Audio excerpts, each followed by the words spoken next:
Hey there, friends, Nibs again. Out here in the garage tonight, doing a little bit of goofing around. Got a couple of mail call items and also a bunch of local treasures, I like to say, local finds. Actually, a couple things from Walmart, a couple things from a couple different thrift stores and antique stores. So should be a fun little mail call for us here. So to start off with, let's see. So you guys seen me talk about these the other day. I found a few more of them in the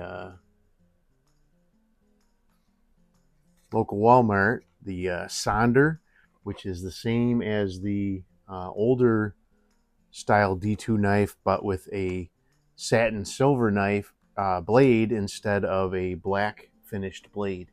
I think I really like that look.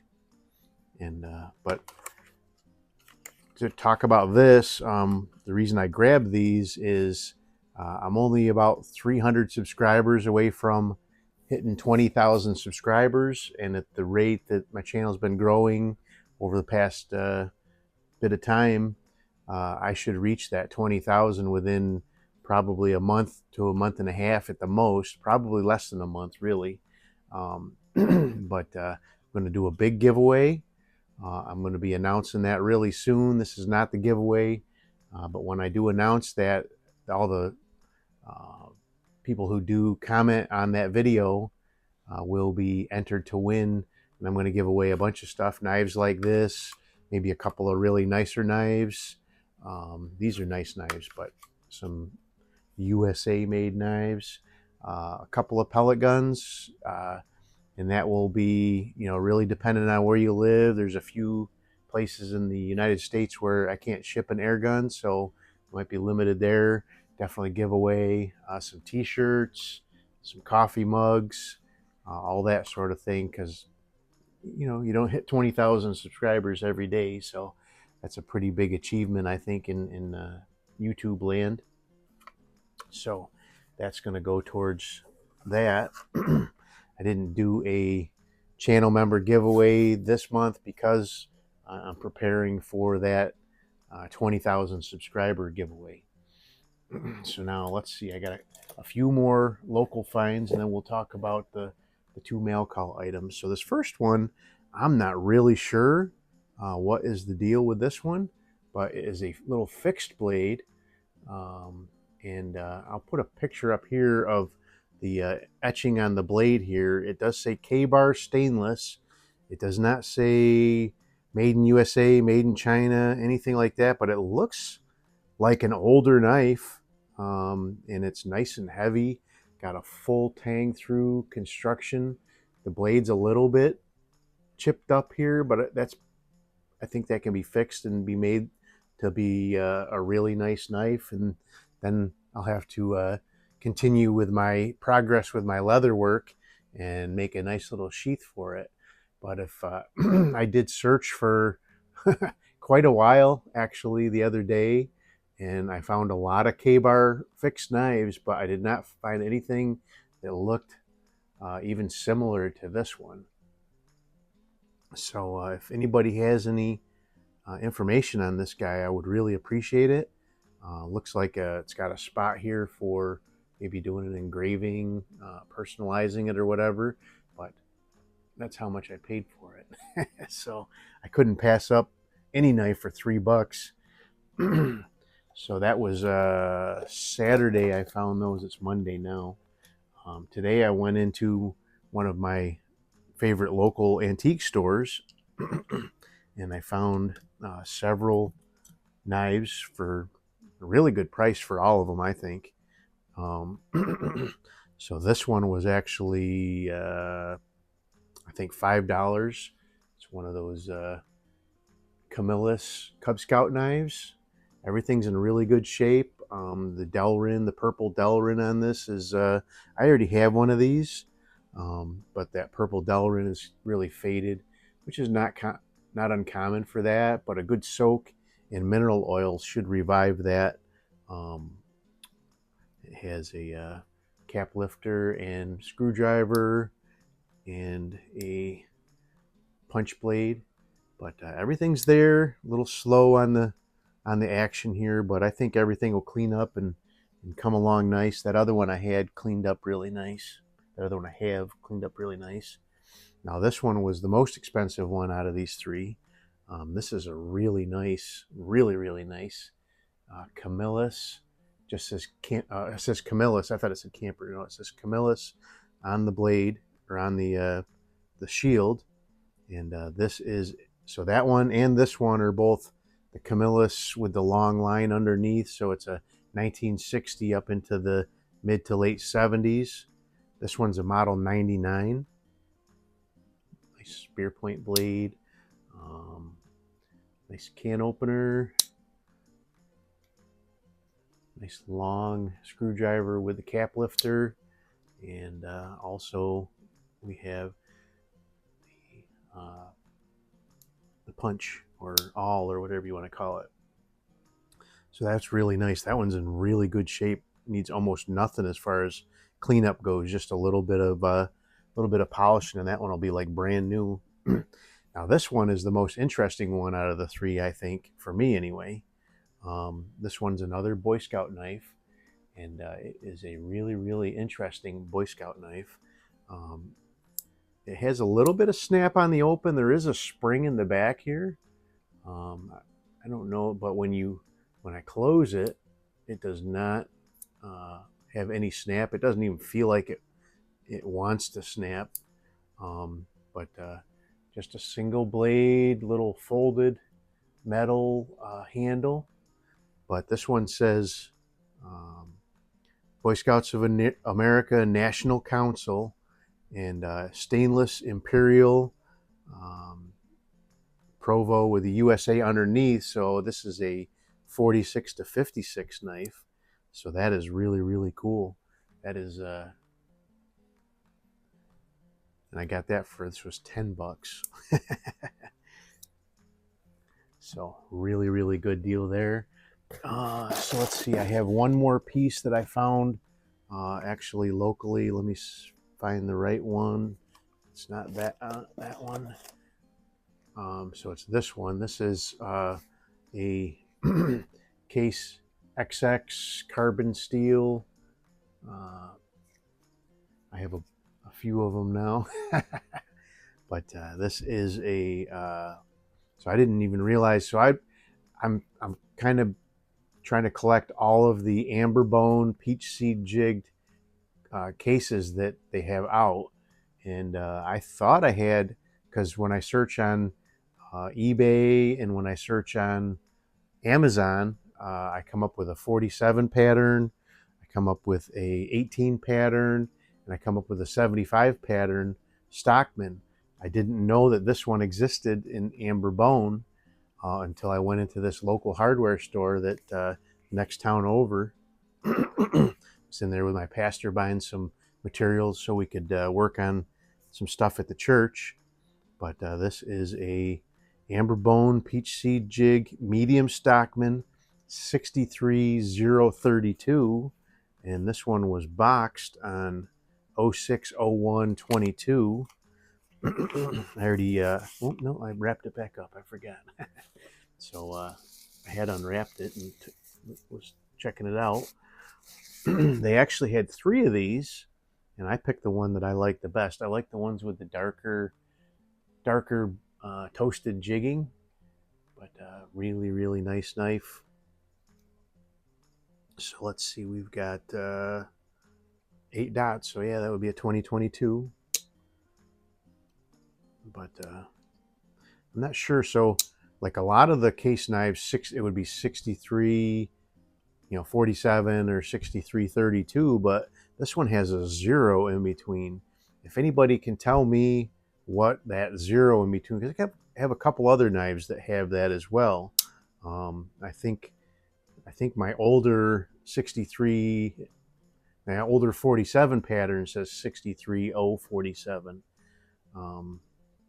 And this one, so these are all carbon steel, so they'll patina up nice. But there you go. That is the 4th amber bone jigged peach seed jigged. It's a lot to say. at least for me. Amber Bone Peach Seed Jigged Stockman that I have, the 4th different model. I have a so I think I have an 18, a newer 18, and an older 18 as well. So now the next one, and I'm saving the last piece for last because I really want to talk to you guys about this. Hopefully I've stuck around till the end. But this is another Case XX carbon steel. And this one was made on February 20th, or boxed up anyway, on February 20th of this year, 2025. And this is an Amber Bone Peach Seed Jigged full-size trapper. I already have the mini trapper, and I really wanted a full-size trapper. Now this one I bought with my Amazon affiliate money. You guys use my Amazon affiliate link, and if you're wondering what that is, go down in the description. You'll find my Linktree account, and I have a bunch of different affiliate things going on there, but I have an Amazon affiliate, and once you click on that link, as long as you stay in that page and don't X out of it and then go back to Amazon, if you buy anything on there, I'll get at least a 3% commission on that. Certain things, electronics, some things do get a little bit more. I think some clothing gets a little bit more, perfume, cosmetics and stuff like that gets a little bit more, but most stuff is like 3%. But I've been averaging about $100 a month, which is, you know, some nice spending money. I get an Amazon gift card, because if you want to get, you can get it then to actually send you money, and you can deposit that in your account, but they take 15%. So if you just have them give you an Amazon gift card, it doesn't cost you anything and you get the full amount. So the last couple of months, I've been adding to my knife collection with that money. I promised right off the bat when I started doing this stuff that I would be rolling all this stuff back into stuff for the channel. I've bought air guns with it. I've bought knives with it. I've bought pellets with it. And it really helps out. Same thing like my buck rail affiliate link. You guys use that all the time, and I really appreciate that. That helps out a lot, and it keeps Terry wanting to send me new stuff too. Got a new thing on the way from him as well. Should be here this week. But what we have is a full-size trapper. I have the mini trapper over there. But this is a big old knife. It's not as big as the Camillus number 10s that I have. Those are jumbo trappers, I guess you'd call them. But really getting close to having, I think, all of the peach seed jigged. So there's a baby doctor's knife still, and I need to get, so I actually almost bought it, but I bought a different one instead. There's a mini copper lock and Amber's peach seed jig, and I don't know what else. I have another Amber peach seed jig coming. Really cool knife. I won't tell you about it yet, but there you go. That's the second case knife in this haul. All right, the last piece. Make sure we. Yep, the last piece is a package coming in from Cobalt327. Fella's name's Mark. I've been doing business with him for a long time. Actually, I do have one other thing to show you guys, but I'll get it out and we'll talk about it in a minute. But I have another knife that came in the mail the other day, and I unpackaged it. It was in very poor condition, but it is a little case 6333. This is, I think, the third 6333 that I have. I spent my time this morning in between sets on my workout every morning. I spent my time giving this guy a little day of beauty. But it is a 1990 vintage. Has the Bradford PA under the Case XX, and then 1990 down below it. But this is a package coming in from Cobalt327. And I reached out to Mark, and like I said, I've been doing a lot of business with him. You guys can see I have quite a few old vintage daisies over here. I have more up on the shelf over here.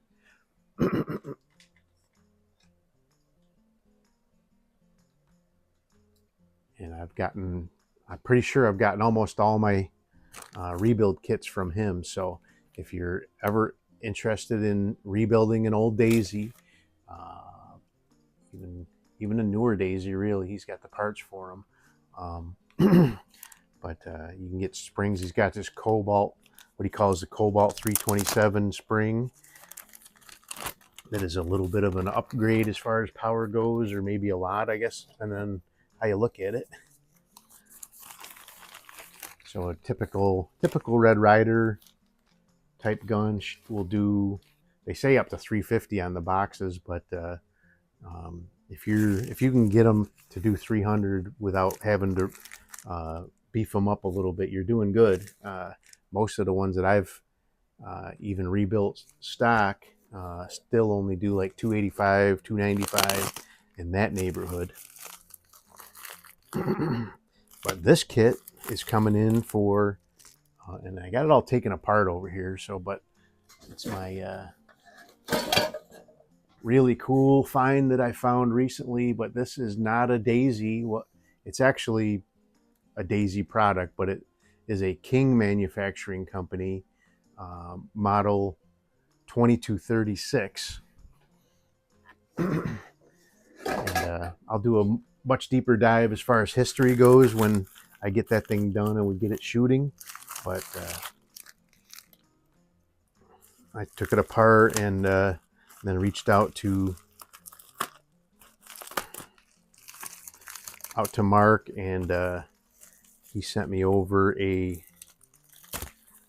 Cobalt327 spring, so we ought to have a little bit more pep in it. And oh yeah, let's see, he put a note in here. Let's see what he said.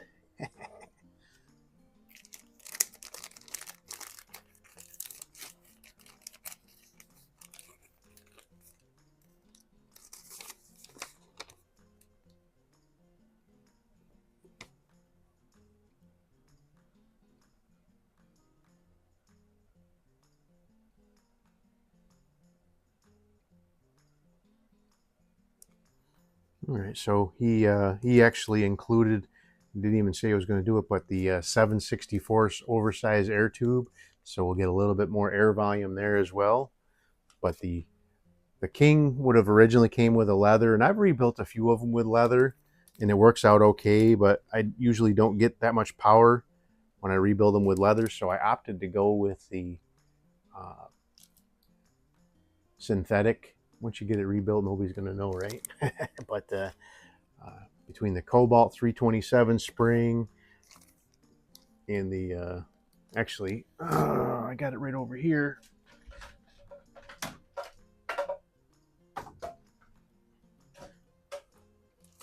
So this is a newer model 36, yeah. Model 102. It's the newer version of the 102/36, which is the King is basically a 102/36. I have a 102/36 right here, but I rebuilt this one with exactly the same kit, and this guy was doing almost 350 feet per second with the little tiny short barrel. So, but we'll get that fixed up, and hopefully it'll be running strong here soon, and we'll do a little history on it. That King manufacturing was only in the 30s. That one was only manufactured in the 30s, so it's about a 90-year-old air gun. So that's pretty cool. I can't really put much closer of a date on it other than the probably early 30s to mid 30s. But let's get that one built up and we'll see how we do. I rambled on enough. Hope you guys liked the video. Stay tuned for more on all this great stuff. Till next time, have a great day.